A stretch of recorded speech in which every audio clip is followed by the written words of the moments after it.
The silence of the Prime Minister makes me to believe that the polarization that is happening in Manipur is at the behest of the ruling party.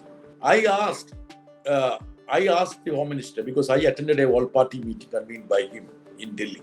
I asked him, sir, there has been report about, looting of arms and ammunition. How many have surrendered these arms and ammunition? They don't have a account of that. Honorable Prime Minister comes to the compound of the Parliament to react on Manipur. 45 seconds. Honorable Prime Minister comes to the Parliament library to address the BJP parliamentary party. If he can come a stone throw away from the main building where the chambers are there, what prevents him from coming inside the Parliament, addressing both Rajya Sabha and Lok Sabha? Opposition, since it has exhausted all the options, opposition has relied on a no confidence motion. The opposition unity may derail him. So he is now back to his usual ploy of castigating and abusing the opposition. The only way of abusing the opposition is in his style of, denigrating them by bringing in such slur. So what is PFI has to do with the opposition? What is Indian Mujahideen has to do with it? What is East India Company has to do with it? He is the one who is going abroad every time and hugging all these Western leaders. Hello and welcome to the News Minute. For the past 80 days, the situation in Manipur remains grim. Even as we speak, violence continues. There is a lot of concern across the country. The opposition parties in India are demanding that the Prime Minister should make a statement on the floor of the House, but the Prime Minister remains defiant. The opposition parties have moved a no confidence motion and they have adopted various forms of protest in the parliament. To talk about this, I have with me John Brittas, member of Rajya Sabha, CPIM. Thank you so much for talking to us, sir. Why is that the government is running away from making a statement on the floor of the House as far as Manipur situation is concerned? Why is the PM so adamant that he is not willing to address the problem in the parliament? I'm completely aghast at the way in which the Prime Minister and the government is treating the Parliament. What is the basis of the Constitution of India? The very premise of the Constitution is that you have a parliamentary democracy. What is the cardinal principle guiding that? The executive is accountable to the legislature, that is Parliament. That means who is heading the executive has to come to the Parliament and will have to take the Parliament into confidence. There is a typical case wherein which the Prime Minister is not coming to the Parliament and is not adhering to this basic tenet of the Indian Constitution, whereby he should have briefed the Parliament, told the MPs, and addressed the nation through the Parliament. What is his stand vis-a-vis the Manipur issue? Now, what has happened?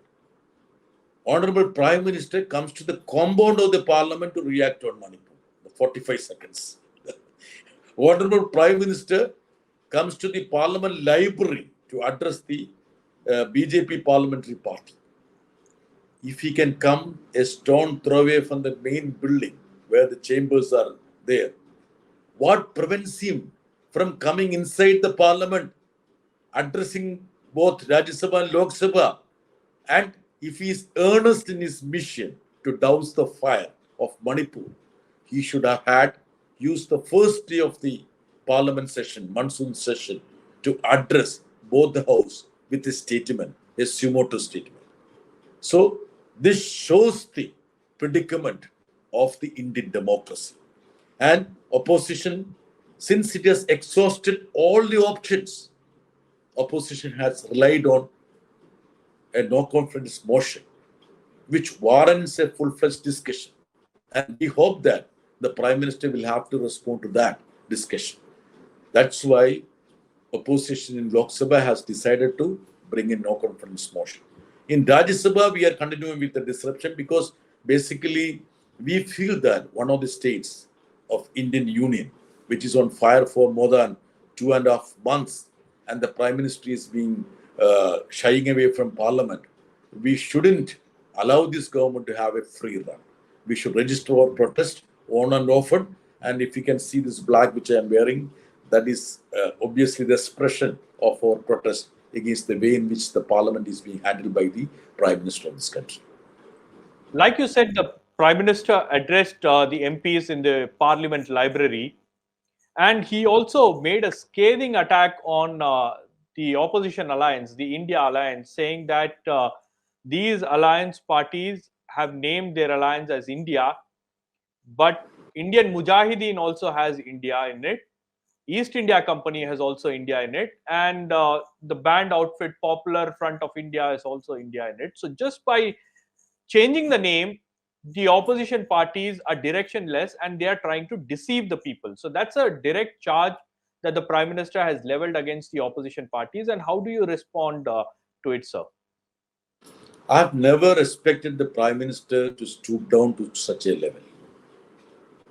See, you know the habit of this government, castigating anyone and everyone opposing their ideology to be anti-nationals.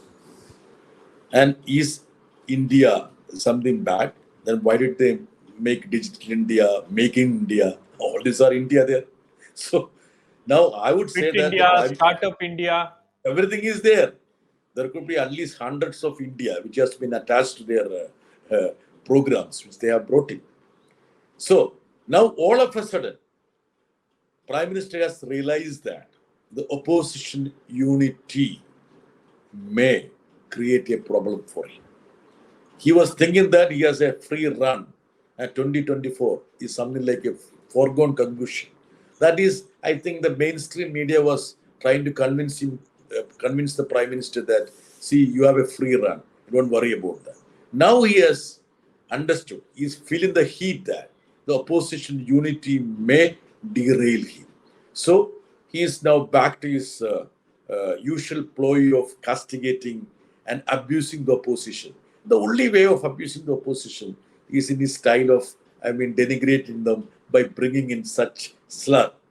And I would say it's something which is the prime minister shouldn't have resorted to, and he is absolutely stooping below the level. That's all what I have to say.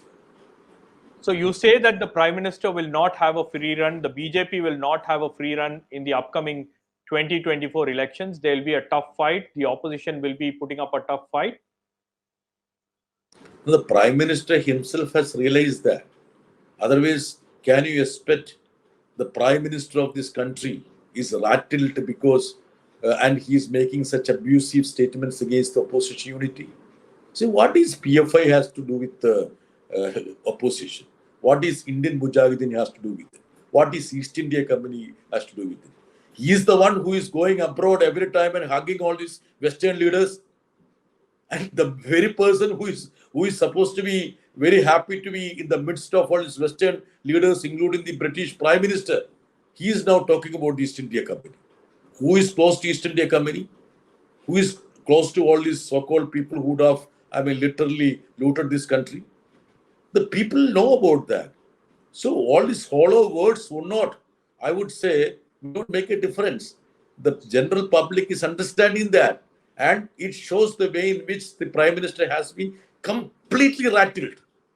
Otherwise, can you expect the Prime Minister of this country to make such derogatory statements against opposition? Can you expect the Prime Minister to make such statements? And I am sure that the mainstream media would be very happy and lapping into that, because their the only job is to be cheerleaders of this government. So that is expected of them, but they should not expect the people to behave like that. Okay, as far as the Manipur situation is concerned, the situation is volatile, the situation is grim. The opposition parties have decided that they will be heading to Manipur to meet the victims. Are you going to be part of the delegation, or are there other MPs from your party who are going to visit Manipur? And according to you, uh, what is the way forward for Manipur? The things are so complicated there. The reports are very concerning. So, what should the government do at this point in time to douse the fire in Manipur? Delegation of India, the opposition parties are going to visit Manipur. I am not going, but I had visited Manipur once. Okay. So somebody else from my party is going. But I was privy to the situation in Manipur. I visited valley and the hills and had interacted with those refugees who are in the camps and cross-section of the civil society, called upon the governor. So this is something I would say beyond my comprehension. This is something, I mean, I don't think anybody can understand by sitting elsewhere. You need to go to Manipur to understand. There is a thick wall of hate and hatred that has come up between two communities, two ethnic groups. And the government establishment has completely paralyzed or crippled. There is not even a semblance of administration there. So, unless the center is completely concerned about the situation, unless the Prime Minister takes initiative and prop up the administration and make sure that there is a reasonable extent of legitimacy and credibility for the state government, which it doesn't have, because there is complete lack of confidence in the present chief minister. So they have to bring a new government there, new chief minister there, start,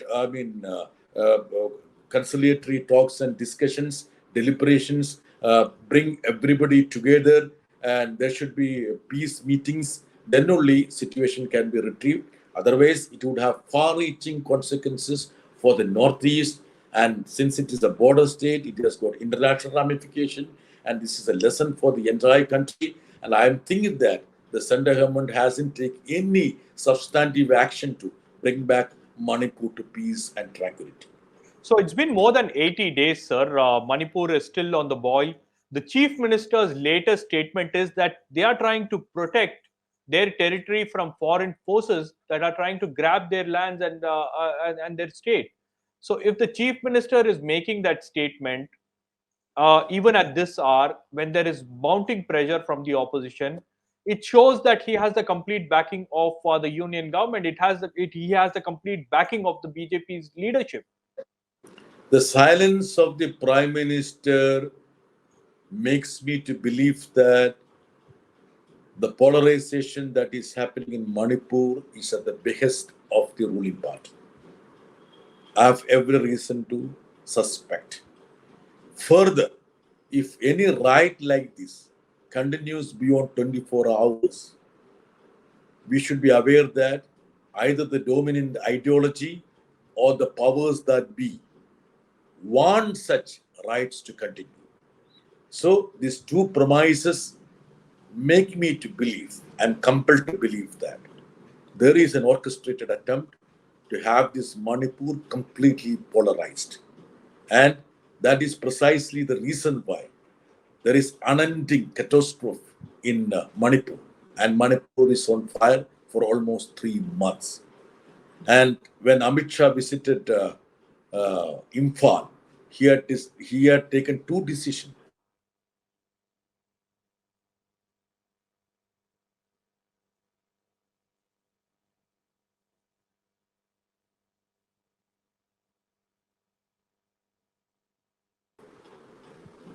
It got disconnected.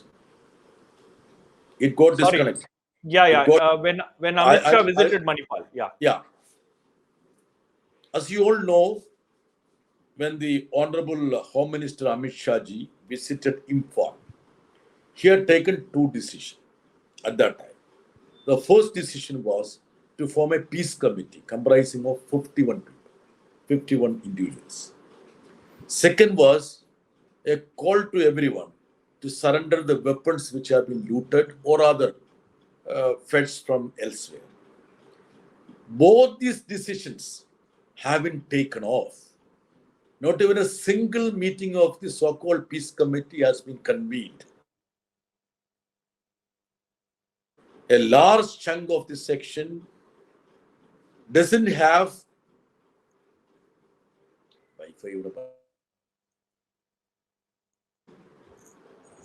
got disconnected again. All Yeah, right. yeah. The peace committee hasn't taken off. Not even a single meeting of the peace committee was convened, primarily because a large chunk of the people have no trust in the Biren Singh government. After knowing that the peace committee hasn't, gone ahead, the center government hasn't taken any step to revive their initiative to have the peace conciliatory talks there. And second is that I asked, I asked the Home Minister, because I attended a all-party meeting convened by him in Delhi. I asked him, sir, there has been report about, looting of arms and ammunition. How many have surrendered these arms and ammunition? They don't have a account of that. So these two cardinal decisions which were taken when the Home Minister had visited Imphal, see, it has completely failed. This is the situation. After that, I don't think anybody sensible from the center has gone there. Maybe some bureaucrats or IB officers would have gone. But somebody who can guide the state back to normalcy, like the Prime Minister, like the Home Minister, and the Prime Minister have plenty of time not only to visit abroad, to visit various places, to go to railway stations, to flag off trains. But he doesn't find it appropriate to visit a state which is on fire for last 3 months. This is a sad predicament of this country, and that is essentially the reason why the opposition has been protesting loudly in the parliament. Right, sir. Thank you so much for joining us and speaking on two controversial issues that are very important. And we will keep a close watch and on the developments that are taking place, both as far as the data protection bill is concerned, as well as Manipur. Thank you so much for speaking to us, sir. Thank you. Thank you. Thank you so much. Thank you very much.